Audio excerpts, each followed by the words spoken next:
మీ మోకాల నొప్పులకు ఎటువంటి సర్జరీ లేకుండా ఎపియాన్ పెయిన్ క్లినిక్ అందిస్తున్న అత్యాధునిక చికిత్స. సార్ ఇప్పుడు బాగా వినపడే మాట అన్ని డాక్టర్లు, వాడు కార్డియాలజిస్ట్ అయినా, నెఫ్రాలజిస్ట్ అయినా, న్యూరాలజిస్ట్ అయినా లైఫ్ స్టైల్ మాట్లాడుతున్నారు. ఫస్ట్ లైఫ్ స్టైల్ అంటున్నారు, తర్వాత గట్ హెల్త్ అంటున్నారు. గట్ హెల్త్, మైక్రోబయాము, దీని గురించే మాట్లాడుతున్నారు కదా. ఏంటి సార్ ఈ గట్ హెల్త్? ఈ గట్ హెల్త్ మనం కాపాడుకోవాలంటే ఏం చేయాలి? మనం ఎందుకు గట్ హెల్త్ విషయంలో వెనకబడ్డాము? గట్ హెల్త్ అనేది మీరు ఈ మధ్యనే వింటున్నారు అన్నమాట టర్మ్, కానీ మా మెడికల్ టర్మినాలజీలో చాలా రోజులుగా ఉంది గట్ హెల్త్ అనేది.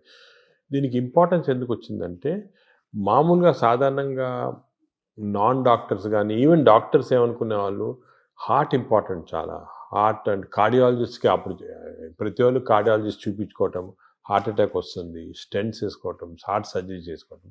అదేవిధంగా బ్రెయిన్ ఇంపార్టెంట్, మెదడులో ఏం రాకూడదని దానికి కరెక్ట్గా మందులు తీసుకోవటం, మెదడుకి కొన్ని ఎక్సర్సైజ్ ఉన్నాయి అవి చేయటము. అదేవిధంగా కిడ్నీస్ కూడా చాలా ఇంపార్టెంట్, లివర్ ఇంపార్టెంట్ అని అందరు అనుకునేవాళ్ళు. కానీ ఇప్పుడు మనకి రీసెంట్గా చాలా రీసెర్చ్ జరిగింది. దీంట్లో ఏం తెలిసిందంటే, ఇవి అన్నిటికీ సెంట్రల్ కంట్రోల్ అని ఒకటి ఉంటుంది.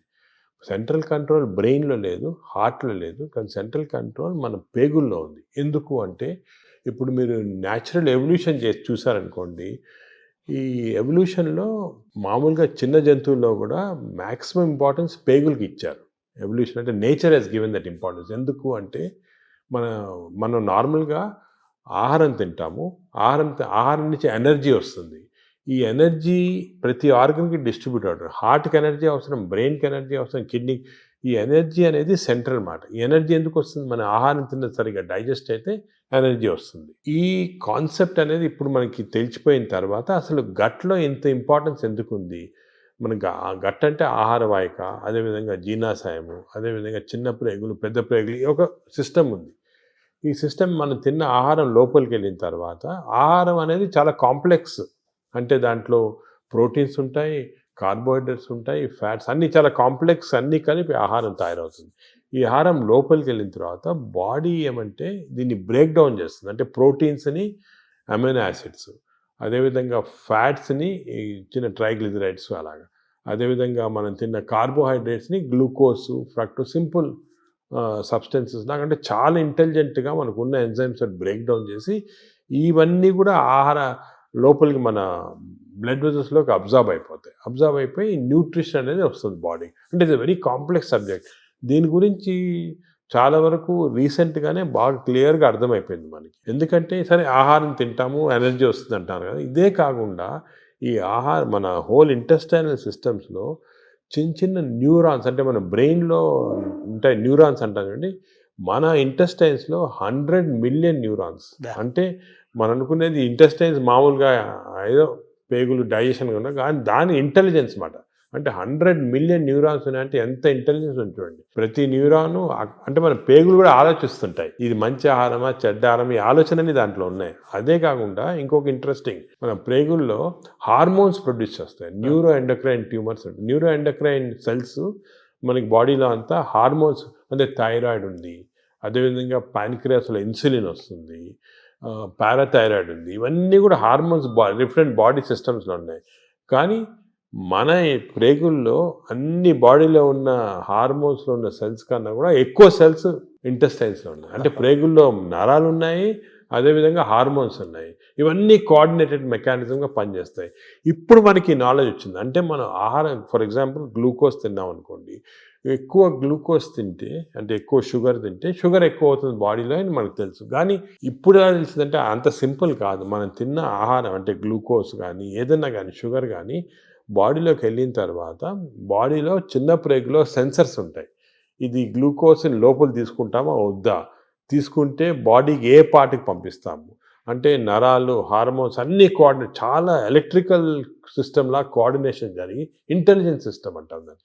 ఆ ఇంటెలిజెన్స్ సిస్టమ్ తోటి ఆ బాడీలో ఎంత అబ్జర్వ్ కావాలా, ఎక్కడెక్కడికి వెళ్ళాలి, అవన్నీ కూడా డిసైడ్ చేస్తుంది బాడీ. దిస్ ఈజ్ మన ఆర్టిఫిషియల్ ఇంటెలిజెన్స్ కన్నా ఈ ఇంటెలిజెన్స్ ఎక్కువ బాడీలో. ఇన్ని రోజులు తెలియలేదు, ఇప్పుడు తెలుస్తుంది మనకి. సో హార్మోన్స్, నరాలు. అదేవిధంగా థర్డ్ కాంపోనెంట్ ఇప్పుడు వచ్చింది. థర్డ్ కాంపోనెంట్ ఏమంటే, మనం ఏమనుకున్నాము అంటే మనం తిన్న ఆహారం ప్రకారము మన బాడీ సిస్టమ్ ప్రకారం జరుగుతున్నాను, కానీ అవన్నీ కరెక్ట్ కాదు. ఇప్పుడు మనకేం తెలిసిందంటే మన ప్రేగుల్లో, అంటే ఎస్పెషల్లీ చిన్న ప్రేగుల్లో, పెద్ద ప్రేగుల్లో బ్యాక్టీరియా, వైరస్, ఫంగై 3 ఉంటాయి అన్నమాట. బ్యాక్టీరియా దీని ఇవేమంటే దిస్ ఆర్ కాల్డ్ మైక్రోబయం.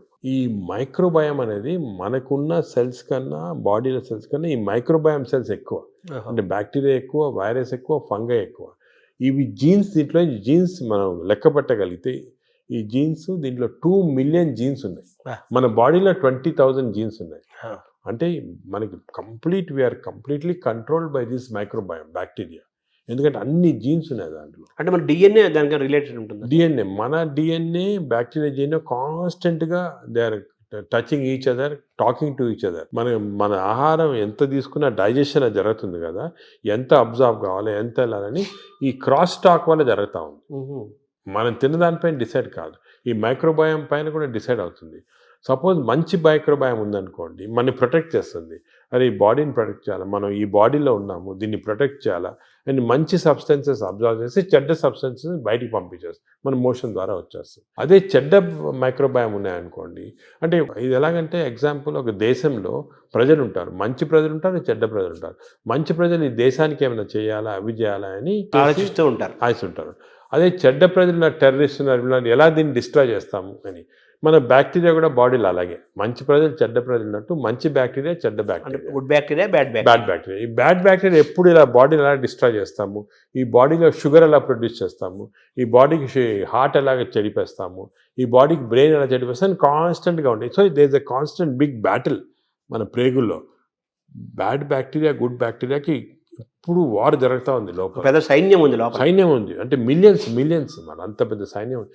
మనకి గుడ్ బ్యాక్టీరియా గెలిస్తే మనకి మంచిది బాడీకి. సో ఈ heart attacks, brain strokes, kidney damage ఇవన్నీ కూడా కొంతవరకు మనం అనుకున్నట్టు ఫిజియాలజీ ప్రకారం జరుగుతుంది, కానీ చాలా వరకు ఈ బ్యాక్టీరియా కంట్రోల్లో జరుగుతుంది. మనకు తెలిసిపోయింది ఇప్పుడు. దానికే మనం చూస్తుంటే కొంతమంది అది ఏదంటే తింటారు, నాకేం జబ్బులు రావు అంటారు. ఫర్ ఎగ్జాంపుల్, ఫేమస్ ఎగ్జాంపుల్ మనకి ఒక యాక్ట్రెస్ ఉంటుంది, ఐశ్వర్య రాయ్ అని యాక్ట్రెస్ ఉంటుంది. ఆమె she's example of perfect health. అందరూ అడిగేవాళ్ళు మీరు ఏం చేస్తారు, ఎక్సర్సైజ్ ఏం తింటారు, ఆమె ఏం లేదండి, ఏం చేయటం లేదు, మన న్యాచురల్ బాడీ. అప్పుడు ఊరికనే అందరు ఎలాగ natural, this is a natural అంటే మన మంచి బ్యాక్టీరియా ఉంటే బాడీ గ్లో వస్తుంది, స్కిన్ గ్లో వస్తుంది, అదేవిధంగా షుగర్ కంట్రోల్లో ఉంటుంది. సో ఇది ఫండమెంటల్గా ఇది తెలిసిపోయింది ఇప్పుడు మనకి. సో మోస్ట్ ఇంపార్టెంట్ ఇప్పుడు ప్రజలు అడిగేది ఏమంటే ఎలాగ how to have good bacteria, how to avoid bad bacteria, ఇది అనేది ఫండమెంటల్ క్వశ్చన్ వచ్చింది మనకి. దీని గురించి చాలా రీసెర్చ్ జరుగుతుంది. ఇంకో ఫండమెంటల్ క్వశ్చన్ మా వాళ్ళు చాలామంది నన్ను అడుగుతుంటారు, అది ఇన్ని సంవత్సరాలుగా మనం చూస్తున్నాం కదా, ఇది ఎందుకు తెలియదు, ఈ నాలెడ్జ్ ఎందుకు లేదు, ఈ బ్యాక్టీరియా గురించి ఇప్పుడే 2-3 సంవత్సరాలుగా మాట్లాడుతున్నారు అందరూ, మీరు కూడా 2-3 సంవత్సరాలుగా ఎందుకు తెలియలేదంటే ఈ బ్యాక్టీరియా అనేది లోపల ఉంటాయి కదా, దీన్ని తీసి కల్చర్ చేసి స్టడీ చేసే టెక్నిక్స్ మన దగ్గర లేవు ఇన్ని రోజులు. గత 3-4 సంవత్సరాలుగా మెటాజీనోమిక్స్ అని కొత్త టెక్నాలజీ వచ్చింది. అంటే ఈ బ్యాక్టీరియా తీసి మనం జీనోమిక్ స్టడీస్ చేసి ఏ బ్యాక్టీరియా ఎన్ని ఉన్నాయి అవన్నీ కూడా జస్ట్ 2-3 ఇయర్స్గానే నాలెడ్జ్ వచ్చింది. దానివల్ల మనకు అంతా ఇప్పుడు తెలిసింది. That's why are so excited about this knowledge. ఎందుకంటే ఈ కొత్త నాలెడ్జ్ ఇప్పుడు వచ్చింది కదా, ఇవన్నీ క్లారిఫై అయిపోతున్నాయి పాయింట్స్. మెటాజీనోమిక్స్ అని మేము మా హాస్పిటల్లో పెద్ద ల్యాబ్స్ పెట్టాము, మెటబాలోమిక్స్, దాని తర్వాత మెటాజీనోమిక్స్, మైక్రోబయామ్ ల్యాబ్ అని స్టార్ట్ చేసి ఇవన్నీ స్టడీ చేస్తున్నాం. అంటే ఈ మైక్రోబయామ్స్ ఉన్నాయి కదా, అవి కూడా దే ఆర్ ప్రొడ్యూసింగ్ సబ్స్టెన్సెస్, ఈ అని మెటబొలైట్స్ అంటారు. దాని స్టడీకి మెటబాలామిక్స్. మేము we're started a mass spectroscopy అని ఒక పెద్ద ఇన్స్ట్రుమెంట్, అది తీసుకొని స్టడీ చేస్తున్నాం ఏ బ్యాక్టీరియా ఏది ప్రొడ్యూస్ చేస్తుంది మన బాడీలో. For example, there is a chemical called TMAO. అని ఈ TMAO ప్రొడ్యూస్ చేసే బ్యాక్టీరియా ఎక్కువైతే ఆ ఎక్కువ సబ్స్టెన్స్ వెళ్ళి హార్ట్ అటాక్స్ ఇస్తుంది. So heart attack is not because of any clogging and all, is because of TMAO. So ఈ బ్యాక్టీరియా ఎలిమినేట్ చేస్తే మనకి ఛాన్స్ తగ్గిపోతుంది హార్ట్ అటాక్. అదేవిధంగా బ్రెయిన్లో 2 సబ్స్టెన్సెస్ చాలా ఇంపార్టెంట్, డోపమిన్ అండ్ సెరటోనిన్. ఈ 2 కెమికల్స్ ఆర్ వెరీ ఇంపార్టెంట్. వాటి యొక్క చర్యలు ఏంటి సార్? ఇవి ఏం చేస్తాయి, డోపమిన్ ఈ బ్లడ్లో నుంచి బ్రెయిన్కి వెళ్ళిపోయి బ్రెయిన్ని స్టిమ్యులేట్ చేసి మనం మంచి థింకింగ్, స్మార్ట్ థింకింగ్, డల్నెస్ తగ్గించేస్తాయి, డిప్రెషన్ తగ్గించేస్తాయి. ఇవన్నీ కెమికల్స్ చేస్తామండి బ్రెయిన్లో. ఇంతకుముందు మనము కొంతమంది ఆర్టిఫిషియల్గా తీసుకునేవాళ్ళు, కానీ అది మంచిది కాదు. ఇంతకుముందు ఏమనుకున్నాం అంటే ఫుడ్, ఫర్ ఎగ్జాంపుల్ ఆల్మండ్స్ తింటే మంచిది, దాంట్లో సెరటోనిన్ ఇంక్రీజ్ అవుతాయని అనుకునేవాళ్ళు. కానీ ఈ ఫుడ్ డైరెక్ట్గా దానివల్ల కాదు. ఈ ఫుడ్ మనం తిన్న ఫుడ్ని బ్యాక్టీరియా తీసుకొని, ఫర్ ఎగ్జాంపుల్ మనం బాదం తిన్నామనుకోండి, మంచి బ్యాక్టీరియా ఉంటే ఈ బాదంని లో ఉన్న ట్రిప్టోఫాన్ని సెరటిన్ లాగా మార్చేస్తుంది బాడీకి. సెరటిన్ అంటే బ్యాక్టీరియా ప్రొడ్యూసింగ్ సెరటిన్, డోపమిన్ ఇవన్నీ కూడా, ఇవి కూడా మంచి గుడ్ ఈ బ్యాక్టీరియా. డోపమిన్ వల్ల సార్ దానివల్ల ఏం జరుగుతుంది? డోపమిన్ వల్ల అగైన్ బాడీ ఎనర్జీ వస్తుంది, ఎక్సర్సైజ్ చేయాలనిపిస్తుంది, పాజిటివ్ థాట్స్ వస్తాయి. ఈ డోపమిన్ తక్కువ ఉన్న వాళ్ళు ఎప్పుడు డల్గా కూర్చొని ఎక్సర్సైజ్ చేయరు, దానివల్ల బద్ధంగా వచ్చే ఫ్యాట్ బాడీలో బాగా ఫ్యాట్ రావడం అవన్నీ అలా వస్తాయి. ఈ స్లీప్లెస్నెస్ అవన్నీ కూడా బ్యాక్టీరియాకి సంబంధించి. సో ఇవన్నీ మనకి ఇప్పుడు నాలెడ్జ్ వచ్చేసింది. ఈ బ్యాక్టీరియా ఏవే మంచిది ఏవి చెడ్డవి ఇవి మెయింటైన్ చేసుకోవాలి కరెక్ట్గా మనం. అంటే ఎలా మెయింటైన్ చేసుకోవాలి సార్? ఫుడ్లో ఉందా, మన ఎక్సర్సైజ్లో ఉందా? సో మనకి బ్యాక్టీరియా కూడా చాలా వరకు ఫుడ్లో, మనం తిన్న ఫుడ్ ప్రకారం ఒకటి, ఎక్స్టర్నల్ బ్యాక్టీరియా మనకు వస్తుంది. ఇది 3 ఇంపార్టెంట్ రీజన్స్ మనకు తెలియాలి, ప్రజలు కూడా తెలియజేయమంటే, మనకి ఒరిజినల్గా పుట్టుకతోటే బ్యాక్టీరియా వస్తాయి బాడీలో. ఆహారం నుంచి న్యూ బార్న్ పుట్టుకతోనే. ఆహారం తింది కదా, ఆహారం లేకుండా పుట్టుకతోనే బ్యాక్టీరియా వచ్చేస్తుంది. పుట్టుకతో ఎలాగంటే మదర్ నుంచి డెలివరీలో వచ్చేస్తుంది బ్యాక్టీరియా. అంటే మన తొలి జీవే బ్యాక్టీరియా అని చెప్పచ్చా? అంటే తొలి జీవి అని కాదు, మనం పుట్టినప్పుడు మన కడుపులో స్టెరైల్గా ఉండవు, బ్యాక్టీరియా ఉంటాయి. ఎందుకు అంటే ఈ ఒకటి మన మదర్ ప్లసెంటా ఉంటుంది కదా లోపల, బర్త్ ప్లసెంటాలో కొంతవరకు బ్యాక్టీరియా వెళ్ళిపోతాయి. అంటే ఆమ్నియాటిక్ ఫ్లూయిడ్ అని ఉంటుంది దాంట్లో బ్యాక్టీరియా. అదేవిధంగా బర్త్ కెనాల్ నుంచి పాస్ అయినప్పుడు బేబీ బ్యాక్టీరియా కొన్ని మింగేస్తాయి మదర్ బేబీ. దానికే మేము చాలా రీసెర్చ్ జరిగింది దీని గురించి. ఏం కనుక్కున్నామంటే, మనకి suppose baby is born natural birth, antibiotics వాడలేదు 6 months, మదర్స్ మిల్క్ ఇచ్చామనుకోండి, మదర్స్ మిల్క్ 6 months వాడితే మంచి బ్యాక్టీరియా ఉంటాయి పుట్టుకతోటి. 6 months తర్వాత మంచి బ్యాక్టీరియా. అదే కాకుండా ఈ సిజేరియన్ డెలివరీ చేసి బ్రెస్ట్ మిల్క్ ఇవ్వకపోతే యాంటీబయాటిక్స్ ఫస్ట్ 6 monthsలో వాడితే చిల్డ్రన్లో బ్యాక్టీరియా మార్పులు వచ్చేస్తాయి, చెడ్డ బ్యాక్టీరియా ఉంటాయి. సో పుట్టుకతోటి you're starting with advantage or disadvantage. Advantage or disadvantage పాపం మా బేబీ డిసైడ్ చేయదు, మదరు, పేరెంట్స్, డాక్టర్ వాళ్ళు డిసైడ్ చేస్తారు. అంటే ప్రెగ్నెన్సీ దశలోనే, ప్రీ ప్రెగ్నెన్సీ దశ నుంచే అవగాహన చూడాలంటారా? అంటే ప్రీదర్స్ అంటే మనకి యాంటీబయాటిక్స్ మదర్ కూడా వాడకూడదు, ఎంత తక్కువ వాడితే అంత మంచిది. బేబీకి 6 months దాకా అసలు యాంటీబయాటిక్ వాడకపోతే మంచిది. ఇంకోటి ఫీడింగ్ కూడా మనం ఎంకరేజ్ చేయాలి. ఊర్లలో చేసేవాళ్ళు ఇంతకుముందు, ఇప్పుడు ఏదో సిటీస్లో అంతా ఫ్యాషన్ అయిపోయింది ఈ డబ్బా పాలియటం అని, అవన్నీ పోవాలి. 6 months దాకా కంపల్సరీ బేబీకి మదర్ మిల్క్ ఇవ్వాలి. మదర్ మిల్క్లో కొన్ని సబ్స్టెన్సెస్ ఉన్నాయి, స్పెషల్ సబ్స్టెన్స్, అంటే నేచర్ ఇచ్చింది. ఈ సబ్స్టెన్సెస్ వల్ల మంచి బ్యాక్టీరియా గ్రోత్ వచ్చేస్తుంది బాడీలో. బ్రెస్ట్ మిల్క్ ఇది best breast milk is best milk and breast milk is best for bacteria, correct bacteria. అది ఇప్పుడు తెలిసిపోయింది క్లియర్గా. సో 6 months ఉండాలి. అదేవిధంగా చిల్డ్రన్కి ఎంత మరీ అవసరమైతే తప్ప యాంటీబయాటిక్స్ ఇవ్వకూడదు. యాంటీబయాటిక్స్ మనం ఇచ్చేసామనుకోండి బ్యాక్టీరియా చేంజ్ అయ్యాం. ఇప్పుడు యాంటీబయాటిక్స్ అంతకుముందు డాక్టర్ ప్రిస్క్రిప్షన్ అవి ఉండేవి, ఇప్పుడు అవి లేవు, అందరూ మెడికల్ షాప్కి తీసుకోవడం అది కరెక్ట్ కాదు. దానికి యాంటీబయాటిక్స్ ఇవ్వకూడదు. థర్డ్ థింగ్ ఏమంటే, as far as possible normal delivery encourage చేయాలి, సిజేరియన్ డెలివరీ చేయకూడదు. అవునా సార్? అంటే అంత డిఫరెన్స్ ఉందా? బ్యాక్టీరియా డిఫరెన్స్ ఉందా? సిజేరియన్ ఇప్పుడు అసలు హాంకాంగ్లో ఒక మంచి ఇచ్చేసారు. ఇప్పుడు ఏం చేస్తారంటే, అక్కడ సిజేరియన్ డెలివరీస్ ఎక్కువ అవుతున్నాయని మదర్కి ఆ సిజేరియన్ డెలివరీ టైంలో స్టూల్ ఉంటుంది, అది తీసి పక్కకు ఫ్రిడ్జ్లో పెట్టి, బేబీ డెలివరీ సిజేరియన్ అయినా కూడా బేబీ డెలివరీ అయిన తర్వాత ఆ స్టూల్ ఫీడ్ చేస్తున్నారు బేబీకి. అవును. సో అట్లీస్ట్ కొంతవరకు నార్మల్ బ్యాక్టీరియా రావడానికి అంత ఇంపార్టెన్స్ ఉంది. సో ఇప్పుడున్న వాతావరణంలో మీరు చెప్పినట్టుగా, అంటే మనిషి పుట్టినప్పుడు నుంచే, పుట్టబోయే ముందు దశ నుంచే వెళ్ళిపోయేంత వరకు బ్యాక్టీరియా మేనేజ్మెంట్. అప్పుడే ఎందుకు చెప్తున్నా ఇంపార్టెంట్, అందరూ ఏమంటారు తర్వాత చూసుకుంటాం మనం పెద్ద, అదిగా పుట్టినప్పటి నుంచి స్టార్ట్ అవుతుంది బ్యాక్టీరియా మేనేజ్. పుట్టినప్పుడే ఈ 3 precautions follow: normal delivery, breast feeding, అదేవిధంగా నో యాంటీబయాటిక్స్ చిల్డ్రన్లో 6 months దాకా. చాలా స్ట్రిక్ట్గా ఫాలో అయ్యామనుకోండి, వీ స్టార్ట్ విత్ అడ్వాంటేజ్. ఇప్పుడు మనం ఆల్రెడీ దాటేసాం, ఇప్పుడు న్యూ బేబీస్ ఓకే. ఇప్పుడు దాటిన తర్వాత కొన్ని మార్పులు, అప్పుడు నెక్స్ట్ ఏమంటే నెక్స్ట్ ఎలాగా డెవలప్ చేయాలని, ఫస్ట్ ఫుడ్ చిల్డ్రన్ నుంచి స్టార్ట్ అవుతుంది. చిల్డ్రన్ నుంచి కొన్ని టైప్ ఆఫ్, ఇప్పుడు ఫైబర్ ఎక్కువ ఉన్న ఫుడ్, దాని తర్వాత ఎక్కువ న్యాచురల్ ఫుడ్స్, అంటే మన ఆర్గానిక్ ఫుడ్, అటువంటి న్యాచురల్ ఫుడ్స్, ఎక్కువ వెజిటబుల్స్, ఇటువంటివన్నీ మంచివి. కానీ అన్ఫార్చునేట్లీ ఒక రాంగ్ థింగ్ ఏమవుతుందంటే, ఫాస్ట్ ఫుడ్. చిల్డ్రన్ స్కూల్కి వెళ్ళగానే పక్కనే ఫాస్ట్ ఫుడ్ షాప్ ఉంటుంది, ఫాస్ట్ ఫుడ్స్, ఈ బర్గర్స్, చిప్స్, ఇటువంటివన్నీ, నూడిల్స్, ఇవన్నీ కూడా బ్యాడ్ బ్యాక్టీరియా కారణం. అసలు మనం నెక్స్ట్ స్టెప్ చిల్డ్రన్లో ఏం చేయాలంటే, హెల్తీ ఫుడ్ హ్యాబిట్స్ చాలా స్ట్రాంగ్గా పెట్టాలి. ఇంకోటి వర్స్ట్ ఏమంటే, ఈ సోడా డ్రింక్స్, ఫ్రక్టోస్ అని ఉంటుంది దాంట్లో, ఈ కార్న్ సిరప్ ఉంటుంది, ఈ సోడాస్లో చాలా రాంగ్ బ్యాక్టీరియా వచ్చేస్తాయి. Cool drinks sir? Cool drinks అస్సలు తీసుకోకూడదు. Cool drinks even fruit juice కూడా ఐ డోంట్ అడ్వైస్. ఫ్రూట్స్ మంచిది, ఎందుకంటే ఫైబర్ ఉంటుంది. ఫ్రూట్ జ్యూస్లో ఏముంటుంది, ఒట్టి ఫ్రక్టోస్ ఉంటుంది. ఫ్రక్టోస్ అనే సబ్స్టెన్స్ గ్లూకోజ్ కన్నా కూడా డేంజరస్. అసలు దానికే కూల్ డ్రింక్స్, ఫ్రూట్ జ్యూసెస్ తాగకూడదు. అందరు మిస్టేక్ అంటే కూల్ డ్రింక్స్ తాగడం లేదు, ఫ్రూట్ జ్యూస్ తాగుతున్నాడు. ఫ్రూట్ జ్యూస్ తాగకపోతే ఫ్రూట్ తినొచ్చు కదా. అవును, ఫ్రూట్లో ఫైబర్ ఉంటుంది, న్యాచురల్ అది. మీకు ఫ్రూట్ జ్యూస్లో ఫ్రక్టోస్ వచ్చి బాడీకి మంచిది కాదు ఫ్రక్టోస్. సో అది we should avoid completely. So children, next step baby నుంచి చిల్డ్రన్లో ఏమంటే we should advise them healthy foods. ఈ మిడ్ డే మీల్స్ కూడా స్కూల్లో పెడతారు, అవి కూడా ఒకటేమంటే ఈ ఫాస్ట్ ఫుడ్స్ అవాయిడ్ చేయాలి. Second, hygiene important. ఇప్పుడు ఏమంటే ఈ మిడ్ డే మీల్స్ కుకింగ్లో మనం చూస్తుంటాం, చాలా బ్యాడ్ హైజీన్ వల్ల బ్యాడ్ బ్యాక్టీరియా వస్తుంది. అది కూడా కొంచెం కంట్రోల్ చేయాలి. ఫైబర్ అది కంట్రోల్ చేయాలి, చాలా important. So these are all very important children level. ఇంకోటి, చిల్డ్రన్లో ఫిజికల్ యాక్టివిటీ బాగుంటే మంచి బ్యాక్టీరియా వస్తున్నాయని అది కూడా తెలిసిపోయింది. యాక్టివిటీ సెల్ ఫోన్కి అటాచ్ అయిపోతున్నారు అంతే, అది తప్పది. సో చిల్డ్రన్లో ఫిజికల్ యాక్టివిటీ వల్ల కూడా బ్యాక్టీరియా చేంజ్ అవుతున్నాయి. So we have to encourage sports, physical activity.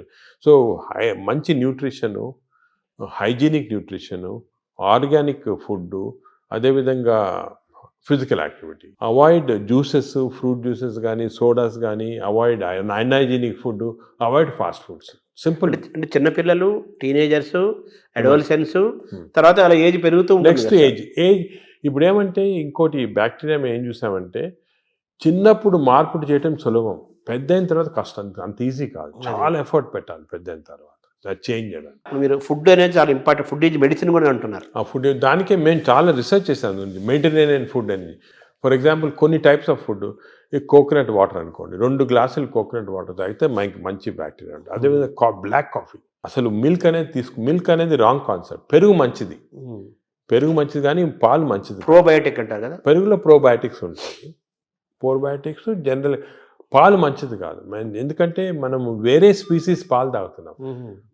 Mother milk మంచిది బేబీకి. అవును, 6 months అయిన తర్వాత వేరే స్పీసీస్ పాలు మంచిది కాదు.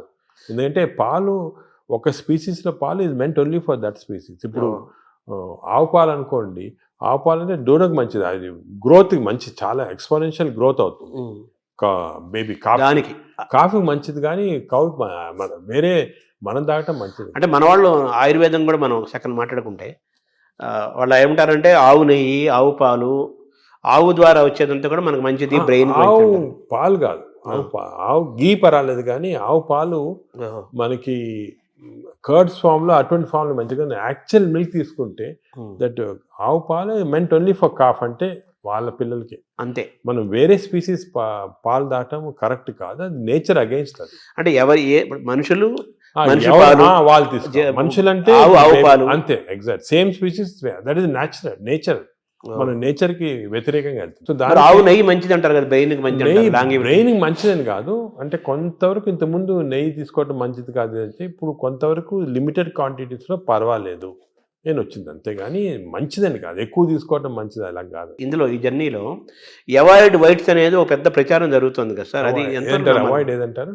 అవాయిడ్ వైట్స్ అంటే అన్నము, వైట్ అనే జనరల్ టర్మినాలజీ, కానీ జనరల్ గా దోస్ అంటే ఇప్పుడు మనం కార్బోహైడ్రేట్ ఫుడ్ లో కార్బోహైడ్రేట్స్, ప్రోటీన్, ఫ్యాట్ లో saturated fat, unsaturated fat example ఏమంటే ఆలివ్ ఆయిల్. వెస్టర్న్ కంట్రీస్ లో ఆలివ్ ఆయిల్ ఎక్కువ తింటాం, మనం ఆలివ్ ఆయిల్ తో కుక్ చేయలేము. ఆలివ్ ఆయిల్ కుక్ చేస్తే అది చెడిపోతుంది. దానికి రైస్ బ్రాన్ ఆయిల్ అని ఉంది. Rice bran oil is equal to olive oil, unsaturated fatty acid ఎక్కువ. Saturated fatty acids or hydrogenated fats ఏమంటే వనస్పతి, కొంతవరకు గీ, అవి మంచిది కాదు. కొంతవరకు మన కౌ గీ అంటే ఆవుది వచ్చిన గీ కొంతవరకు పర్వాలేదు, ఎక్కువ మంచిది కాదు. అది ఫ్యాట్స్ పార్ట్. సో ఎక్కువ అన్సాచురేటెడ్ ఫ్యాటీ యాసిడ్స్ అవి మంచిది. హైడ్రోజనేటెడ్ ఫ్యాటీ యాసిడ్స్ వనస్పతి లాంటిది అవి మంచిది కాదు.